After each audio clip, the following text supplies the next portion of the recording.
Айдарбеков эл аралык комитеттин төрагасы болду. 2-мартта Жогорку Кеңеш эл аралык иштер, коргоо, коопсуздук жана миграция боюнча комитеттин төрагалыгына Чыңгыз Айдарбековду шайлашты. Тармактык комитеттин буга чейинки төрагасы Жанар Акаев Альянс парламенттик фракциясына төрага болгон.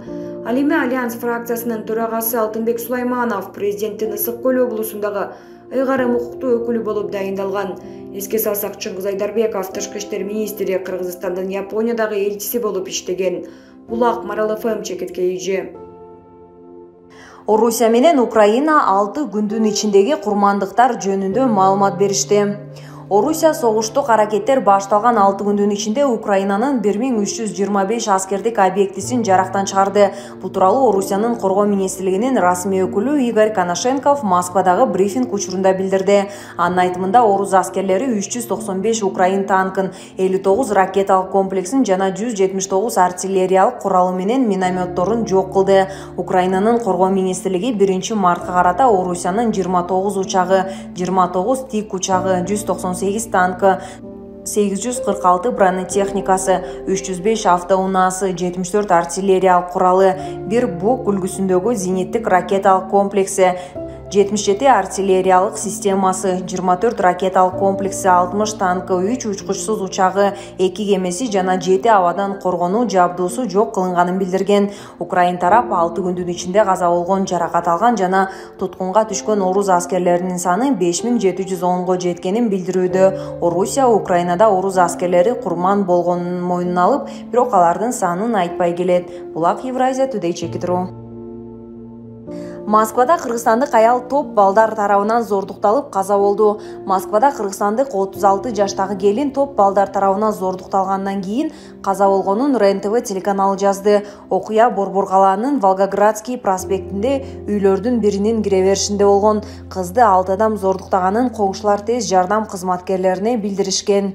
Алар аялды сабапта салышканын айтышкан. Жабырлануучу эс учун жоготуп, комада ооруканада жеткирилген.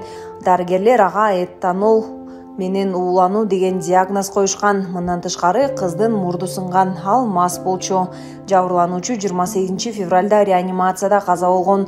Кылмышка шектүү 2 адам буга чейин кармалган. Алар кыргыз улутундагы эркектер. Экөө тең азыр Москвада достору менен жашашат деп айтылат маалыматта. Булак лайк чекиткейжи.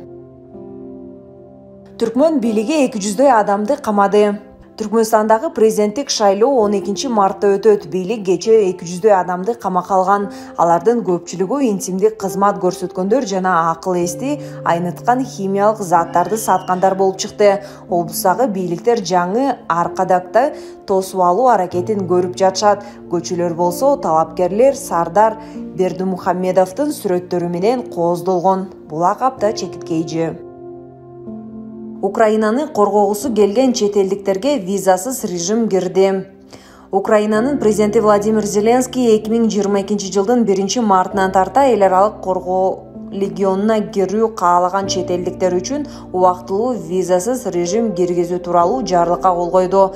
Жарлыкка ылайык визасыз режим согуштук абал мезгилине чейин күчүндө болот. Зеленский бир күн мурда эл аралык легиондун түзүлгөнүн жарыялаган.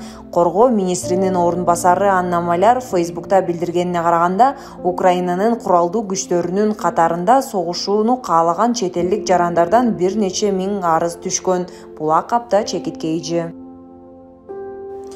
Эски унаалар тыгын жаратууда. Бишкек эркен экономикалык аймагынын башкы директору Кудурет Тайчабаров Бишкекти таштанды шаар болуудан куткаруунун жолдорун айтты. Ал эски машиналардын борбор шаарда жүрүүгө тыюу салса, алардын көбү баасы арзандап, айылга кетээрин 50-60 миңге деле машина алып тыгындын санын көбөйтүп, жолдун ортосунда бузулуп калган көрүнүштөр азаярын, коомдук транспортко түшүү да көбөйөрүн айтты. Таксилердин да жылын чектеш керек, борбор деген борбордой болуш керек да, деген пикирин жазып калтырган. Булак апта чекиткейжи. Ролдуу унааларды алып кирүүнү демилгелеп жаткан депутат 60 миң долларлык Геленваген айдайт. Кыргызстанга кайрадан оң ролдуу унааларды алып кирүүгө уруксат берүү сунушталууда. Мындай мыйзам долбоорун депутат Марлен Маматалиев демилгелеп жатат. Бул маселе коомчулукта талкуу жаратууда.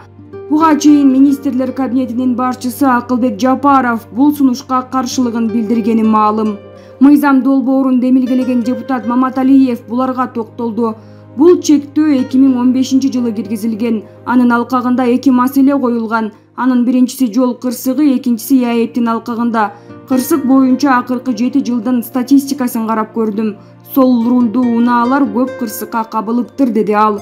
Ал мындан тышкары жеке ишкерлик кылып жүргөн кезинде 2016 жылы Гелендваген алганын баасы ошол учурда $60.000 экенин, азыр баасы бир аз түшүп калганын айтты. Булак Сэрэп Чекиткейи. Нефтетрейдерлер жакын арада бензин дагы кымбатташы мүмкүн. Кыргызстандын нефтетрейдерлери жакын арада күйүүчү май кымбатташы мүмкүндүгүн билдирди. Алар муну доллардын курсу көтөрүлүп, ошондой эле Орусиянын мунайды кайра иштетүүчү заводдорунда баанын кымбаттаганы менен байланыштырышууда. Нефтетрейдерлер ассоциациясынын башчысы Канатбек Ишатовдун айтымында, доллардын баасы 1 сомго көтөрүлгөндө күйүүчү майдын баасы 60 тыйынга жогорулайт. Ишатовдун болжомолунда жакын арада бензиндин 1 литри эгер доллардын курсу 95 сом ченинде кармалып турса, 8 сомго кымбатташы мүмкүн. Компаниялардын келишимдеринин баары доллар менен түзүлгөн. Америкалык валютанын кымбатташы сөзсүз бааларга таасирин тийгизет деп ал Экономист Кейжи басылмасына курган маегинде.